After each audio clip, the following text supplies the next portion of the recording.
I've had my $40,000 loss days. Like those are not fun, and those take a while to build back. Like 3,000, this is just a time frame thing. Either way, still painful. Either way, 10 years in, I go through drawdowns. Trading is not linear. Everyone's gonna go through drawdowns, and that's why I think this video can be very impactful no matter where you are in your journey. What's going on, guys? My name is Mike Huddy. It was just about a week ago that I came on and did a video lesson detailing my 6-week drawdown and talking about where I thought the problems were within my trading, and through my review, how I found ways to overcome those problems and do better in the following weeks. If you guys haven't watched that video already, you can find it within our channel. Just go into our videos. This week, what I want to do is follow up, and we're going to see together if those changes that I planned on making had any effect in the following week. Here's a spoiler alert. It did. I actually finished with my best week of the year this past week, and I really do attribute it to most of the things that we went over in that last video. So make sure, if you're just tuning in, to go back, watch the first video, we'll pin it somewhere, and then follow up with this video so that you're all caught up and we're on the same path, the same journey here together. What I want to do this week is maybe go over some of those trades that made the week, and also go over some of the errors of the week that could have made the week that much better. The week that we're filming this, it is April. We're going into May. So start of a new month here. That also feels really good. And again, like, it's not that I made back my drawdown. I think I'm most of the way back, and just really 1 or 2 trades, which is kind of like the beauty of being a trader. But we're not out of the woods yet. Like, 1 week does not prove anything. I am fully aware of that. I mean, I've been doing this for 10 years, but what makes me a better trader is talking about my review, is going over what I did well, what I did poorly, and putting that out in the public and holding myself accountable. And this is always what has made me a better trader. This is why I got into the education sphere of stock trading. It's because I've been putting out videos since I didn't really know what I was doing. I've always been putting out videos so that I had some type of game footage to go back and refer to, some type of database that says, hey, this is what I did well, this is what I didn't, this is what I did poorly, and this is what I want to do better in the future. And through that process, I ingrained chart patterns and systematic ways to approaching these chart patterns, and it made me a better trader. And so the fact that people understand the way that I talk about charts was just an added benefit. The fact that people found value in what I was putting on my Twitter, or what I was putting on Profitly at the time, I was getting a lot of good feedback. Now, if you want to learn stock trading from me, or from Kyle Williams, or from Dom Master Mateo, we are at clovertrading.io. This is what we love to do. This is our passion. We love stocks. Again, we've been doing this for 10 years, maybe Dom 9 and Kyle 7. And this is what we do. We wake up, we eat, we breathe, we crap. Stocks. Ever dreamed of trading like one of the Clovers? Well, it all starts with choosing the right broker. Clover Trading and Cobra have teamed up to supercharge your trading experience. By clicking below, you'll unlock the power of Cobra Prime. We're talking top-tier trading tools, saving you hundreds of dollars. Get ahead with real-time scanners, cutting-edge news, 30 days of commission-free trading, 30 days of free DAS software, 60 days free of Ask Edgar, and so much more. Imagine all that, plus superior short inventory, personalized support, and interest on your idle funds. But it doesn't stop there. Cobra offers competitive pricing on locates and commissions that fit your trading style, with the ability to trade stocks, futures, options, and other products. If you're under the pattern day trading rule, Cobra has a unique solution for you. Venom, a platform designed for traders with smaller accounts to go long or short on small and mid-cap stocks. Ready to elevate your trading game and save big? Click the link below to access exclusive deals only available through Clover Trading and Cobra. April 28th to May 2nd, 2025. So this is very recent. Where I like to start is pretty much the week in review, right? Like, so let's bring up the P&L. So again, we don't have to recap the losing streak, but this is the losing streak. It started in March, and I lost this week, and then this week was just 1 day, and then it followed into these 4 days, and so that was a minus $7,000 week, and then $1,600, $1,200, and $3,100. Now, again, I've been doing this for 10 years, so the dollar amounts, these don't really phase me. What really phases me is like the 6 weeks of bleed. Like that is mentally really tough to go through. It feels like you're not making money. It feels like you're sitting at your desk just donating money to the market every day, and it's very hard to battle those emotions. I mean, most of stock trading is an emotional battle. It really isn't about the wins and losses, especially when you've been doing it for as long as I have. Like, it's not about the money. And it's in those moments that traders start doing reckless things. It's in those moments that we turn on this other part of our brain and we start to fight. We start to revenge trade. We start to have all these comparative notions. Oh, they made money over there. Now I have to make money. I have to do this. I have to do that. And we change everything instead of sticking to what's made us profitable. and we start veering off the path. And we think that's the right way to battle the drawdown. And it's truly not. The best way to battle a drawdown is to get back to your bread and butter setup so that these losses don't balloon into something disastrous that really takes a long time to get back. I'm talking like a 6-figure loss or something like that. Like, I don't know. I've never been there, but I've had my $40,000 loss days. Like those are not fun, and those take a while to build back. Like 3,000, this is just a time frame thing more than a big hole for the loss relative to my career gains. Either way, still painful. Either way, 10 years in, I go through drawdowns. Trading's not linear. Everyone's gonna go through drawdowns, and that's why I think this video can be very impactful no matter where you are in your journey. This week was a good week. We started off kind of slow as usual. I was like, okay. If you're watching us, we do Good Morning NASDAQ every morning from 8:45 to 9:15 a.m. We're live on YouTube talking about the morning gappers, and you can hear it in my voice on the 28th. I tell Dom, I say, Dom, I fixed it. Now, it doesn't mean it's going to be a stellar week, but I know that there's a good shot I'm going to have a green week. Because again, most of my weeks, they're green. And that's kind of been my thing as a trader, my whole career. I don't really have strings of losses like I have in April and end of March. It really was something isn't working in my trading. Let's fix that. And on the 28th, I knew I'd already fixed it. I already uncovered the problem as to why my losers were bigger than my winners. And I was excited to put that theory into the real game, but I don't know what kind of opportunities we have. And even if I did know what kind of opportunities we have, I don't have a crystal ball. I don't know if they're going to work. I could still lose. The important thing is, I did change something with my trading that put me in a position to win. And it just so happened that there was some good opportunity this week. Actually, there was phenomenal opportunity this week, and I capitalized on some of it and not all of it. But that's kind of the gist. So we'll go into the individual trades, the 28th to the 2nd. So that's going to be here. I guess it started off with CEP. I mean, we'll just talk about these charts. This isn't an amazing trade. I don't think CEP, I think I did fine on it. I made money. I don't think it turned into anything that exceptional, but I do love this breakout. And I think if you're a newer trader, long or short bias, I just want you guys to recognize the amount of opportunity that's here in the market. I'm going to tell you about my trade, but there was a better trade that came just days later that I absolutely missed. And then that, again, it was a phenomenal week in the market, especially small cap. I don't really know if CEP is small cap, but it trades like a small cap. So it's a small cap to me. My trade on it was pretty simple. It was on this first red day. I think it was a pretty basic trade.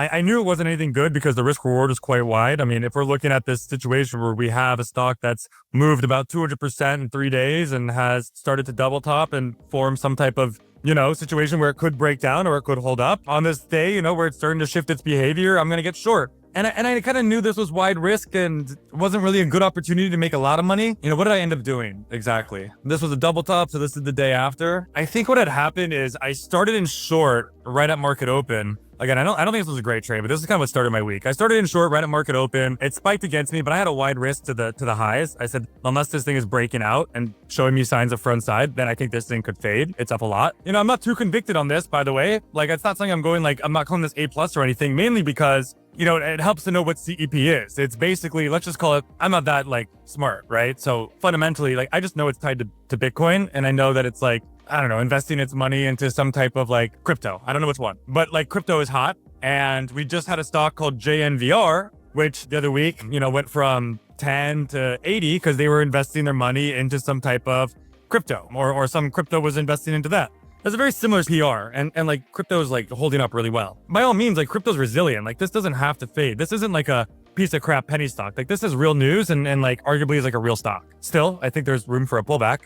So what did I do? I went in with some mentality of a wide risk approach, just wanted to play the pattern for what it was and see if we could get the fade. And what had happened was I got short here at market open. I was playing off this double top area. And my plan, if you go back in Clover Trading, you can see it in my watch list. I said, I'm going to start with wide risk. And if I start to see, signs of failure and some intraday action where I think, there's tighter risk possible and I can tighten up the risk, then I'm going to size into that, mainly because that's what's going to make this trade somewhat fruitful if possible. And that's exactly what I did on this day. I let it spike against me. It didn't come anywhere near my risk. In the moment I had this gut feeling that this 33 area became pretty important and this 35 area was becoming very important just from kind of looking back on the chart and seeing where we had habitually failed. A couple tops in the 35s, and then above that we also have some overhead resistance. So kind of in my head was thinking if we fail this area and make a lower low here, I'll then add at 33, move all of my risk to the $35 high, and then see if we can get the fade. We got a pull sub red. So in my mind, I was like, okay, we're getting proven right. There is some weakness here on this next ensuing bounce. I added a little bit more,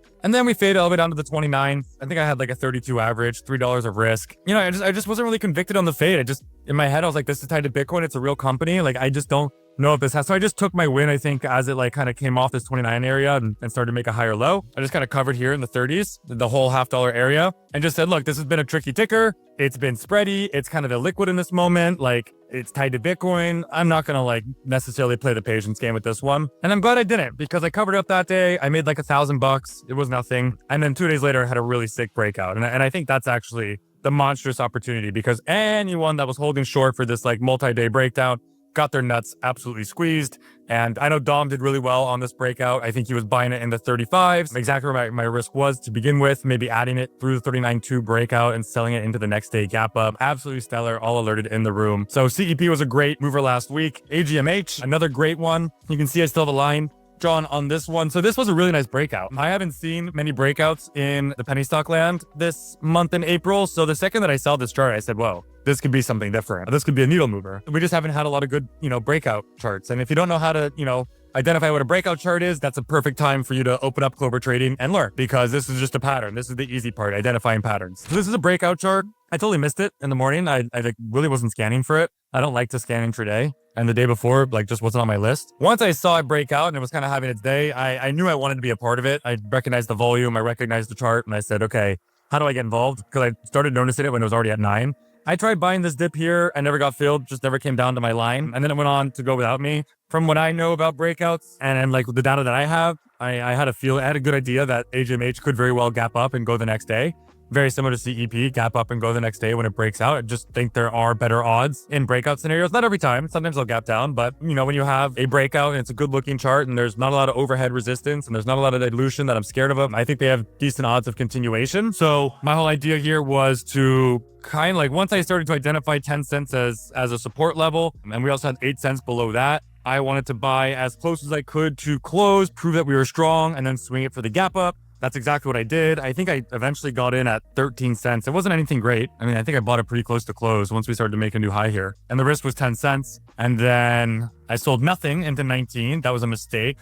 Maybe not a mistake. My plan was not to sell this day. My plan was to gap it into the next day. So into the next day, it opened up at 15, kind of on a weak note. I'm off the pre-market highs. I immediately dumped it at 15. That seemed to be the right idea. Made a couple thousand there, or I guess $800, but started to gain the momentum and play actionable chart patterns. Felt pretty good about that trade. Even had a quick panic dip buy into this 8 cent area, but that's not a needle moving trade. I started to play with OMEX a little bit. And this is a chart that's kind of been holding up for a while. It's annoying to see it here. I was thinking, I got short on this day as we went red-green. So red-green was 152. Yeah, so I got short into this late day crack. I figured, we had this PR where they said they did some dilution, but they weren't going to use the dilution. And I was like, okay, that's not necessarily good news. I've seen companies ink dilution, say they're not going to use it, and then they do use it. It doesn't really matter if they're going to use it or not. I just don't believe this company, and based off their catalyst, their PR, I don't think their PR is anything that's changing the needle tomorrow for this company. I do think this is going to find a better price than near the highs. And then we just had this weak price action all day where we got this morning spike, we squeezed everyone from the day before, and then we were settling at the lows the whole day. And at the end of the day, we had this late day crack. So that's exactly where I got short. I got short in this late day crack as we went red-green or green-red on the day. Got down to 130s and didn't get much further below that, which was kind of annoying. I had this pesky gap up the next day where we just started to chill in this area where I got in. And I wasn't too concerned. My risk was kind of more towards this area up here in the 180s. And I figured, this is where we were failing from the day I got in. So that's where I wanted to keep my risk. And I wasn't really too keen on adding because it wasn't really proving me right. I thought this panic would lead to a gap down the next day, and it gapped up. So I was just kind of letting it trade and seeing what it does. If it was going to continue to be weak and close red and lose volume, I figure that this is just doing a fading pattern. It's just going slower than I'd like it to. And what happened? So essentially, when I did add is I got short. This was the pesky day. And then this next day, when we came down and tested this low at 128, I figured this is kind of like a breakdown chart and we have a gap to fill to 1. So what I wanted to do with it is I wanted to short, add to my winner at 128 and move my risk to 150, which was my original entry. So basically my first entry becomes break even. I add another 1R risk at the lows. So given it's a pyramiding situation, my first entry is risk-free, my second entry has the risk, and my risk is my entry of my first entry, figuring if we break the lows, this shouldn't like come green and come back to 150. Like we should stay weak, we should lose volume, we should make new lows. We started to lose a little too much volume. I mean, 11 million is not horrible, but I scared myself out and covered in the middle of the day at 140. I lost $400 on this trade. It's a bummer because it never came near my risk. The next day it gapped down, went lower. The next day it gapped down and went to my price target. So this could have been close to a $6,000, $8,000, $10,000 trade for me. And I ended up losing 400 on it and not respecting my plan to its fullest capabilities. I just didn't like what it was doing. It just was a weird one, or it just wasn't happening when I wanted it to happen or how I wanted it to happen. And so it's actually kind of a mistake. I think this should have been a win. I definitely don't think I needed to cover where I covered, and I could have just kind of closed my eyes, respected my risk level and respected my plan. And I think that, would have paid better in this case. But at the same time, who knows? Next time they could have PR'd or whatever it is, and I wouldn't have the buying power for another play. So I'm okay with the way OMEX turned out, but it is kind of painful to see it, down at the low 106 right there. I could have done really well on that. Then we had kids, phenomenal opportunity this week. Another great one. So what was kids? Like following the CEP theme, following the JNVR theme, kids came out and they said, hey, we're investing our treasury monies or our excess monies into one of the cryptos. I think this one was Solana. I don't remember. I don't care. All I care about is JNVR did this. CEP did this. They had massive runs. And then kids, what do you know, had a massive run. I kind of treated this 274 level as a breakout level with a good catalyst, good volume, friendly chart, doesn't have a whole lot of overhead resistance, not a whole lot of dilution, low float. So I definitely thought this had spikeability. What did I do? I still shorted it because I'm a degen, and I'm not really a degen. I have a systematic approach to how I treat day one gappers, and I'm really not supposed to override it no matter how strong I feel about the catalyst and what the stock may or may not be doing. Maybe problematic within that strategy, but like over the long run, like big picture, like one loss isn't going to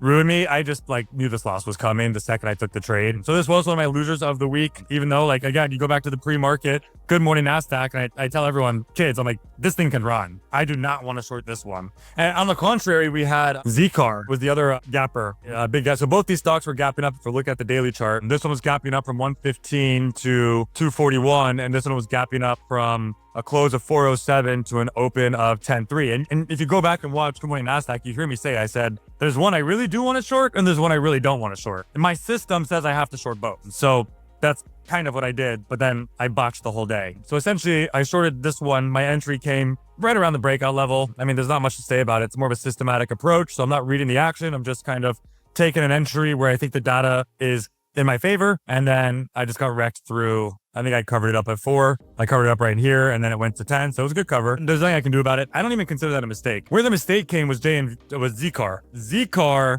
kind of triggered my entry. I was emotional about ZCAR. This is annoying. I was emotional because I took a loss on kids and I knew I shouldn't have shorted it, but I just kind of said, F it, I'm going to follow the system. And then while I was short kids, I hadn't shorted ZCAR yet, despite it triggering my system. And that's because the locates were very expensive. They were $2 a share. So $2 of a $15 stock is it's pretty expensive. It's more than 10%, right? I have to factor that into my risk. I think my triggered entry was somewhere in the 14s. Let's just call it somewhere around here. Maybe it was a bit lower, somewhere in here. I didn't take that trade because I was scared of the locates. Meanwhile, I did take kids, even though I knew it was a good catalyst. And there was something wrong with that behavior. So as ZCAR kind of spiked off of the entry price that I should have had and went against it, I figured I was actually getting a more positive expected value. For instance, if my position should have been 14, let's call it, for example's sake, and this thing spiked to 16 and I didn't take an entry yet, and the locates are $2 a share, well, I can get in at 16 and I'm pretty much making up for the $2 a share locate while still respecting my entry being at 14. It's the average to me. It doesn't really matter. What matters is do I no longer have that same risk? And in fact, I don't. I got in after this spike failed, I think at 1550, figuring I paid for some of those locate prices and getting a better average than where I should have been short from. And I was risking something wide. And then I got emotional about it. This is again, this week could have been a lot better even. It started going nicely in my favor. I was up, thousands of dollars, at 11. And then it had this illiquid spike back. I was running on the treadmill. I wasn't even watching. I got back to my computer. And unfortunately, I did the death note. I'm emotional right now. I'm not going to beat myself up too much, but I covered right into this perk. I'm supposed to cover end of day. 20 minutes later, it's down back to new low of day. And then we gap down to the 8s the next day. So that's a pretty painful cover. Completely emotional. The reason I covered was because I paid an arm and a leg in locates. I didn't want to take a loss, so fear of losing. Even though I was in a winning position, fear of giving up unrealized profits, exactly one of those things I mentioned in my first video that I didn't want to necessarily give into. And I also took a loss on kids, and I really didn't want to take 2 losses in the day. So I took this one off for like a $250 win. After locates, it was a loss, not a big one. And what's bothersome is this is where the cover should have come. If I just followed the system, right? That's a big mistake on my part. Moving forward, if I'm going to trade the system, you got to trade the goddamn system. And if I'm not going to ignore a play, if I am going to play a play, I got to play them correctly. I can't give special treatment. So not a lot of time left for this video. So let's go over just 2 more trades. I guess we'll do all 3 right here. WW, ABVE, and last but not least, FRGT. So I'm just going to do it left to right. I had a really good trade on FRGT here. So FRGT, last one to join the family of, we're now taking all of our treasury money and putting it into some crypto, except this one, I do know which one they're putting it into. They're putting it into the Trump meme coin. That's stupid, in my opinion. I don't know anything about FRGT, Freight, whatever, Frigid, whatever company this is. But it makes sense, if I'm Tesla and I'm putting my money into Bitcoin, okay, that makes some logical sense to me. If you're showing me a $1 stock that's been trading, I've traded the stock many times. It has a horrible gap history. It fades all the time. They do reverse splits. They dilute their stock. They absolutely get crushed when they gap up. I know this stock, right? And all of a sudden, they're just going to follow up on the trend and say, hey, we're the next company to be investing our treasury into crypto, except they're choosing the Trump meme coin, which literally has 0 value, right? That screams scam to me. That screams agenda. That screams hey, the other 3 are invested in real cryptos. This one is just trying to ink a PR, gap up the stock, sell it into retail, maybe ink some type of note to finance the whole thing. Who knows? It smells like agenda. It does not smell real. I do want to short this one. It seems the 3 other ones fit. This one's jack out of the box. I can see you from a mile away. So that's exactly what I did. Got short pretty close to market open here in the 3s, maybe high 2s. Held it till the end of day. End of day, I pretty much treated this like a doji day 1. If you don't know what that is, look it up. And I doubled my size here at 2 because I just this price action screams gap down to me, and the press release and this ticker all scream gap down to me. So I added my position, got my average to 240, and then was going to swing it, but we got down to the 160s, down 23, 24% from the close. And I said, that's good enough. I don't need the risk. I'm just going to cover it all up and call it a good trade. I'm really happy with those ads. And because that felt like the push, right? That felt like the pyramid. Hey, this is so good that I want more size. I just need to wait for some type of chart pattern to allow me to do it. There was the doji day 1 that still closed up 100% for me.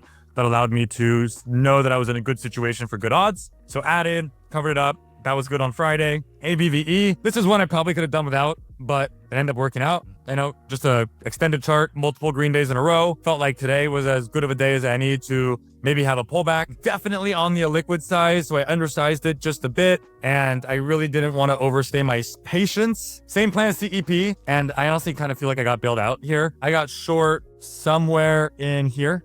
It wasn't great. I got short 235. My risk in this case was previous day's high, 292. I had a stop loss. I pretty much shorted it in the morning and left for the day. Same with FRGT. I didn't watch these stocks throughout the day. That's what I love about being a trader. But I noticed on my phone, this came really close to 292. Didn't quite get there, so it didn't stop me out. And then we had this rollover back into the 2s. I started to cover it up at 2. I was eating lunch with a friend. I missed this pull to 180. I probably should have been all out here, but I wasn't. And then it had this obnoxious bounce. So on this pullback, I just covered it all up, locked in another 1,000 here. That was all good and dandy. Nothing really to say about that trade. And then the big winner of the week was WW. This was a good opportunity, in my opinion. You have a situation where the stock has gone from 13 cents to $1.10. Weight Watchers is, it hasn't been performing well. So it had this massive run back in the beginning of my career when I started trading stocks because Oprah Winfrey got involved as an investor, and I don't know what they did, but, went all the way to 100. That's all I remember. And then I don't know what happened, but stock got absolutely crushed. And then all of a sudden I see it running again. But fast forward 10 years, we're at 13 cents. And it went on a nice run, 13 cents all the way to $1.10, 400 or 500%. Pretty good. The news was that some company is coming in and investing in them. Again, I'm not a fundamental trader. I don't really know much about it. All I know is that they have billions of debt coming true in the near future. They don't have a lot of cash, maybe like 50, 100 million, somewhere in there. So they can't really they can't pay for the debt. And so they're gonna have to find, cute ways to either pay for the debt or go bankrupt, or I don't really know their options. I just know it's not a good situation. Either way, I'm not reading too much into it. We got extended on 501. We have our first red day. I have kind of some conviction to be patient on this because I don't think it's a good situation. I don't think it's a low float, so I'm not really scared of a crazy squeeze. Of course, news could come out, so anything is possible, but I just think that this is more of like a dead cat bounce, and it's gonna probably settle somewhere in between 13 and a buck rather than stay near a buck. So I got short on this day, kind of in the pre. I was watching it into this like the end of the week, and we had a weekday where we were closing near the lows. And I wanted to be short, but it was still violently green on the day. As you can tell, this is where the day kind of started, and we closed at 70 cents. So I didn't really feel like a pressing need to be short overnight. Then the next day I woke up and it was gapping up. It even made new highs in the pre-market, which to me, that kind of screams to some degree bullish. So I didn't necessarily want to short it in the morning because I figured this could all be a higher low to the previous day's action. And I really needed to fail, and then I'll like attack some type of counter move. But I definitely just didn't want to step in front of it. Cheap stocks can go a lot further than you expect. Actually, every stock can go a lot further than you can expect. They're all manipulated in some way or another. And so it held a higher low and it goes higher. So pat on the back, Huddy. Good job avoiding that. And then towards the end of the day, we do get that weakness. We do get that break to new lows of the day after making new highs. So that to me feels like a little bit of a trend shift. Coming into the next day, I'm thinking, we're weak. The gap up is now not making new highs in the pre-market. In fact, it's much lower than the highs, and we're breaking the new lows. So I started in the 80 cent area. Idea was to risk, kind of above this pre-market high 87 area where we had failed a bunch from the previous days, a bunch of overhead resistance. I figured if it's going to be weak, hopefully it stays weak and it doesn't, have some random surge that stops me out. I thought I was going to get stopped out in the middle of the day. I think I had like shares from 80 cents. Then again, my risk was 87. So, this got pretty close up to 85. I wasn't at the computer. I wasn't watching. I just had a stop loss in. It didn't touch me. I was at the gym. I remember I wanted to kind of maybe add here as we went back red and confirmed, a real push on volume actually made a high and stuffed. But I had enough size. I had decent risk reward. I decided to just let it be. We closed sideways and at the lows, kind of threatening this big 70-cent support area that we had made over the past 3 days. I felt pretty comfortable about that. So I swung it overnight. I woke up the next day. It was at 50 cents. I was short from 80, risking 7 cents a share. So the minute I saw that, I said, that's damn good. I'll cover right there at 50 cents. And since I swung a stock that was cheap due to the 250 rule, I didn't have any buying power the next day, although because I probably would have considered this perk right back into the previous day's support, which now should be resistance, but I had no buying power in this account, so I couldn't actually touch this one again. So I locked in a pretty good gain there, and that's what wrapped up my week. You can see all the trades here. Frigid, you can see the 2 trades, ABVE, 800 bucks. Oh, I did end up taking kids overnight, a really small position from 536, sold that into the 9s. That was pretty good. And then WW made me that 7,700. That really wrapped up the month. And that's what got us to having a 10,000 plus 15. Oh God, that was probably not good. 10,000 plus $1,500 week, so 11,500. And let's try to keep that momentum going. Again, if you like these types of videos, if you want to see more of these videos, I make videos. Kyle makes monthly reviews. Dom makes monthly reviews. They're all posted on our YouTube channels or their personals. So give us a follow, give us a like, give us a subscribe, and we hope to see you guys within the community. Have a great rest of your month.